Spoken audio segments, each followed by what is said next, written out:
Olá, você deve estar se perguntando: quem sou eu? Eu não sei, apenas sou um contador de histórias do outro mundo. E a história de hoje: o passageiro misterioso.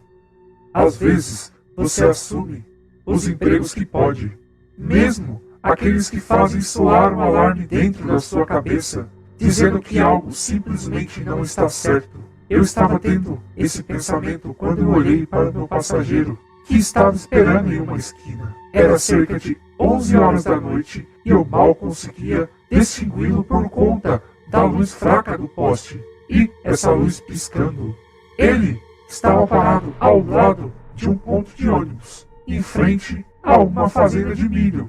Essa não era uma visão comum no centro da cidade, onde as estradas secundárias pareciam ser cobertas por bolsões de terras agrícolas, mas ele tinha o comprimento dos talos de milho, que me ajudou a descobrir que esse cara era alto. Estou falando de 1,90 m pelo menos. Ele estava vestindo roupas escuras, quase como um terno formal, mas parecia magro, abatido sobre si mesmo. Um chapéu de aba larga ajudou a obscurecer seu rosto. Então, eu não tinha certeza de quantos anos ele tinha. Em sua mão esquerda, estava segurando uma bolsa preta. Eu estava inclinando minha cabeça e perguntando se ainda queria aceitá-lo como meu passageiro. Foi quando ele olhou para mim. Fui até o meio-fio e parei ali com o motor funcionando. De acordo com meu telefone, ele era um usuário iniciante, sem nenhuma avaliação. Bem, dinheiro é dinheiro, certo? Eu já tinha aceitado ele como meu passageiro. Era apenas uma corrida de 15 a 20 minutos. Estacionei meu carro, destranquei as portas e ele apareceu a avaliar meu carro. Então, aparentemente satisfeito, acenou com a cabeça e caminhou até a minha porta. Ele era extraordinariamente alto, então teve que se abaixar com cuidado para caber dentro do carro. Quando ele subiu no meu banco de trás, o cheiro forte de mentol inundou a cabine. Eu me pergunto se ele estava fumando enquanto esperava, mas eu apenas senti o cheiro forte de antisséptico, e não a picada amarga de fumaça e tabaco.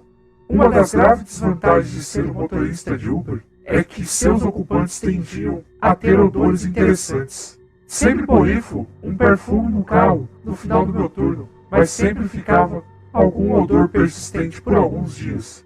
Eu não me importava com o cheiro, e também com o cheiro das pessoas. Então ele me disse: "Olá!" Com uma voz grossa, ele moveu sua bolsa e ouviu o som de metal contra metal, como se devesse haver ferramentas lá dentro. Então eu disse: "Olá!" e iniciei a viagem.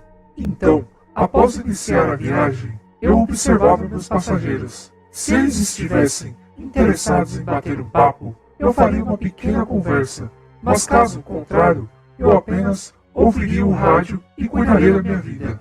O entretenimento dessa noite foi fornecido por uma das estações de rádios locais de jazz. Eu estava seguindo uma linha de ritmo quando o passageiro de repente falou: "Você normalmente dirige tarde da noite?"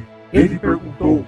Sua voz era peculiar, foi profundo, mas ele também falou muito deliberadamente, como se estivesse encontrando palavras exatas que estava prestes a usar antes de dizê-las. A palavra para descrever isso viria a mim mais tarde. "Sim, eu sou uma espécie de coruja noturna", disse eu. Isso não era totalmente verdade. Eu estava com as contas atrasadas e meu trabalho diário como escrituário não era mais o suficiente. Então, eu estava me prostituindo e prostituindo meu carro para alguns estranhos em algumas noites por semana. E me sentia culpado por isso. Todas as vezes. Pelo menos, eu continuei aspirando os tapetes. "Eu vi sua bolsa. Você é médico? Ou algo assim?" perguntei. Eu senti que tinha ido longe demais com a pergunta intrometida, mas eu estava realmente curioso sobre o que diabos o cara estava fazendo no meio do nada com aquela bolsa. Ele inclinou a cabeça para baixo e disse: "Sim, eu poderia dizer que sim." Então ele me perguntou de repente: "Já houve algo na sua vida que você quis fazer, mas não conseguiu?" Havia centenas de coisas que eu queria fazer, centenas de lugares que eu queria ir, e eu tinha 35 anos e dirigia um maldito Uber no meio do nada à noite. Claro, eu disse. Então ele disse, mas algo que assombra seus sonhos e faz você se sentir vivo. A maneira como ele extraiu essas palavras, quando ele disse vivo, me deu um arrepio. Então eu disse, bem, há um filme que eu queria ver há algum tempo, mas simplesmente não tive tempo. Ele riu, soou mais como uma tosse estremecida. É bom não ter arrependimentos, ele disse. Você deve gostar de jogos? Se você não se importa em me divertir, e se jogarmos um jogo de cara ou coroa? Essa foi nova para mim. Claro, eu gritei de volta, sem realmente pensar sobre isso. Mas para que estamos jogando? Eu ouvi uma tosse agitada e presumi que fosse ele tentando rir de novo. Mas parecia que seus pulmões não funcionavam direito. Cara ou coroa? Ele resmungou. Eu peguei seus olhos no meu espelho retrovisor e algo em seu olhar me apavorou. Ele não estava olhando para mim, mas quase direto através de mim. Suas pupilas eram largas e profundas, como se fossem negras. Ele estava sorrindo tanto que eu podia ver seus dentes. Eu podia ver seus dentes brilhando contra as gengivas. Então ele gritou, cara! Ele gritou tão de repente que eu puxei o volante.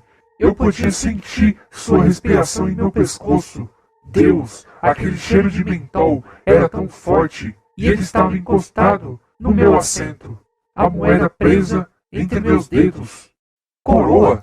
Então eu gritei sem pensar e olhei para a volta do meu telefone, procurando quanto tempo ainda faltava para terminar o trajeto, e faltavam apenas alguns minutos.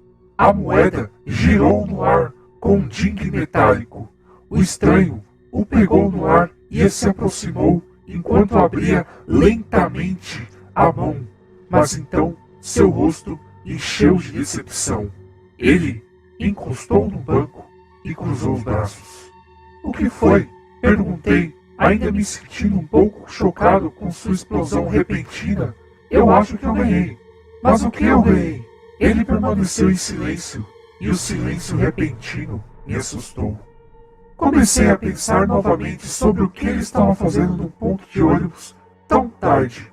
Raciocinei que ele deveria ter pego um ônibus de onde quer que estivesse trabalhando, e o ônibus não passava por sua casa. Mas por que um médico não teria carro? Pensei. Talvez tenha quebrado em algum lugar. Poucos minutos depois, cheguei ao final do percurso, que parava em uma casa de 2 andares em um bairro por onde eu já passei algumas vezes. Eu nunca vou me esquecer o que ele disse, ou como ele disse. É bom estar em casa. Ele saiu do carro e subiu lentamente os degraus da sua frente em direção à casa escura. Esperei um momento com o motor ligado e fingi que estava mexendo em meu celular. Ele permaneceu como se estivesse mexendo na porta. Então, ele abriu a porta e fechou lentamente, de uma forma imperceptível. Então, esperei que as luzes da casa se acendessem, mas isso não aconteceu. Ficou apenas escuro. Meu telefone tocou com outra corrida. Então, eu liguei o meu jazz no meu rádio e fui embora. Então, eu fiz mais algumas viagens naquela noite e esqueci tudo sobre o Sr. Talman, que cheirava mentol. Na verdade, ele não passou pela minha cabeça novamente. Até o dia seguinte, quando eu estava dirigindo pelo mesmo bairro e avistei a casa novamente. Mas, desta vez, havia uma fita policial amarela enrolada no gramado. Meu coração acelerou. Eu diminuí a velocidade para passar devagar na frente da casa, e inclinado para trás. Eu disse para o meu passageiro, ei, desculpe, eu só quero dar uma olhada aqui rapidinho. Oh meu Deus, respondeu meu passageiro.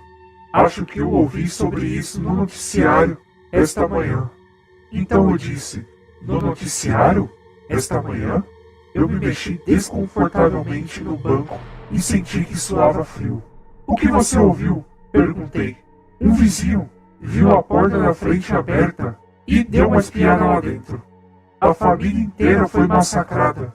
Havia sangue por toda parte. Está falando sério? Eu perguntei. Eu acabei de deixar o pai aqui ontem à noite. Meu Deus.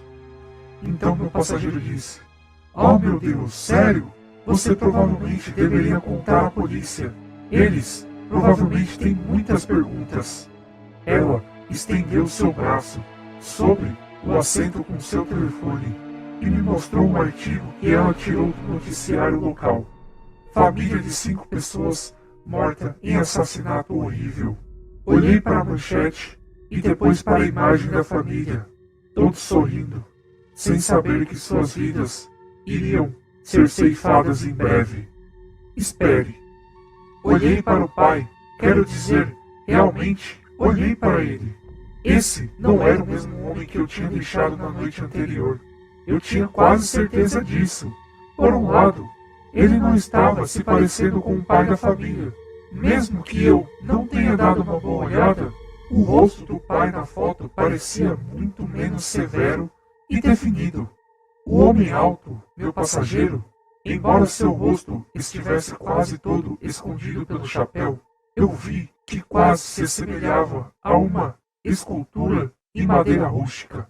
Uma onda de náusea tomou conta de mim, enquanto minha mente tentava equilibrar uma equação que parecia impossível de corrigir. Continuei chegando à mesma conclusão, repetidamente. O pai não era a mesma pessoa que estava no meu banco traseiro ontem à noite. Eu sabia disso com certeza. Devolvi o telefone para ela e não disse mais nada. Afundei em meu assento, franzi o rosto para não revelar nada. Agarrei o volante até os meus dedos ficarem brancos e dirigi. Eu repassei a memória em minha cabeça do estranho entrando pela porta da frente. A ação lenta e cuidadosa que eu presumi que ele deve ter se atrapalhado com a chave. Ou ele estava quebrando ou arrombando a fechadura. Algo que eu não teria notado enquanto mexia em meu telefone e olhava casualmente para ele. Minha pulsão acelerou e comecei a suar minha camisa e meu estômago começou a doer. Como eu poderia saber que ele realmente não morava naquele endereço? Eu apenas fiz o que foi me dito. Eu apenas fiz o que a rota me disse para fazer. Essa não era minha falha. Mas, talvez, se eu não tivesse escolhido aquele cara, ninguém mais teria lhe dado uma carona. Talvez outra coisa o tivesse atrapalhado e o impedido de chegar ao seu destino. Talvez essa família ainda estivesse viva. Depois que deixei meu passageiro, parei meu carro e peguei meu telefone. Tive que denunciá-lo à polícia, mesmo que ele pudesse ter falsificado todas as informações ou que ele estivesse em outro estado. Foi então que eu percebi um comentário que não havia lido. Era do homem. Ele me deixou uma mensagem. Obrigado pela carona. Você teve sorte de não ter sido cara. Ei, se você quer ouvir mais histórias como essa, inscreva-se no canal, ative o sininho e deixe o like no vídeo, senão você vai ter pesadelos comigo.